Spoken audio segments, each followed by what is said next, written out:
সোমবার Dharmanagar rail station সংলগ্ন hotel north কন্টিনেন্টালে দায়িত্বে থাকা প্রশান্তদের বিরুদ্ধে ধারালো অস্ত্র দিয়ে ছাপ্পানো ধর্মনগর মণ্ডলের বিজেপি সম্পাদক অমিত চক্রবর্তীর উপর হামলার অভিযোগ ওঠে। ঘটনার খবর ছড়িয়ে পড়তে হোটেলের সামনে ভিড় জমাতে শুরু করে অমিত চক্রবর্তীর অনুগামীরা। তারা স্লোগান দেন, প্রশান্ত দেবকে গ্রেফতার করতে হবে।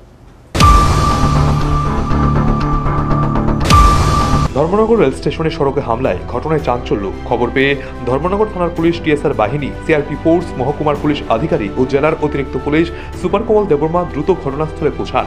পুলিশের হস্তক্ষেপে পরিস্থিতি নিয়ন্ত্রণে আসে এবং প্রশান্ত দেকে আটক করে থানায় নিয়ে যায় ধর্মনগর থানার পুলিশ। এই ঘটনাকে কেন্দ্র করে অমিত চক্রবর্তীর অনুগামীরা পুলিশের নিরপেক্ষতা নিয়ে প্রশ্ন তুলেন। অমিত চক্রবর্তীর একজন অনুগামী অভিযোগ করেন, পুলিশ সিপিএমের মতো কাজ করছে, প্রশাসনও পক্ষপাতিত্ব করছে।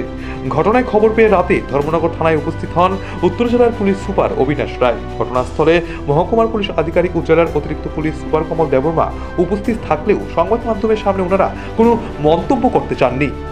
ঘটনার সঠিক কারণ এখনো পরিষ্কার নয়, তবে রাতেই অমিত চক্রবর্তীর থানায় লিখিত অভিযোগ দায়ের করেন। ধর্মনগর শহরের রেল স্টেশন, রাউস চত্বর এবং বিভিন্ন এলাকায় যেভাবে সম্প্রতি বিশৃঙ্খলার পরিবেশ তৈরি হচ্ছে তা নিয়ে উদ্বেগ প্রকাশ করছেন সাধারণ মানুষ।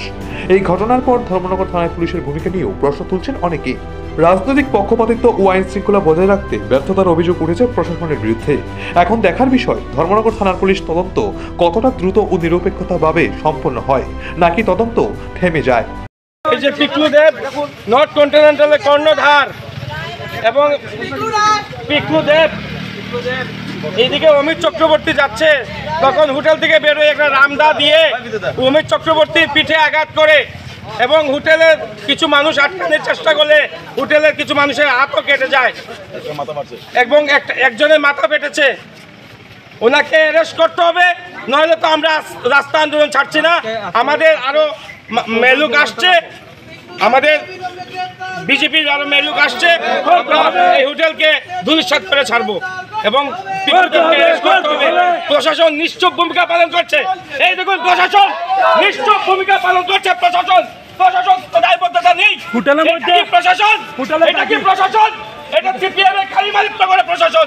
এই প্রশাসন সিপিএম এর কালিমালিপ্ত করে প্রশাসন। এই প্রশাসন সিপিএম এর দ্বারা চলে। এই প্রশাসন সিপিএম এর অঙ্গুলি এনে চলে। এই প্রশাসন সিপিএম এর কাপড় বেঁধে চলে। এই প্রশাসন লাল কাপড় বেঁধে চলে। এই প্রশাসন ফাঁকি দেশ উদ্যোগ বলো, লাল কাপড় দান করো।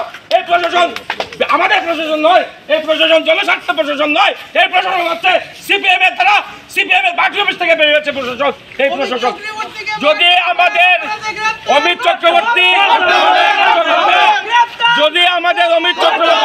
এবং কার্যকর্তা সৎ বিচার না পায়, তাহলে আমরা রাস্তা ছাড়ছি না, ছাড়বো না। এবং দাও এবং ড্রাগস এবং অবৈধ মহিলা এই হোটেলে প্রবেশ করে আছেন, এখনো আছে, প্রশাসন যাচ্ছে না। নিজস্ব প্রতিনিধি রিপোর্ট, এশিয়ান টাইমস।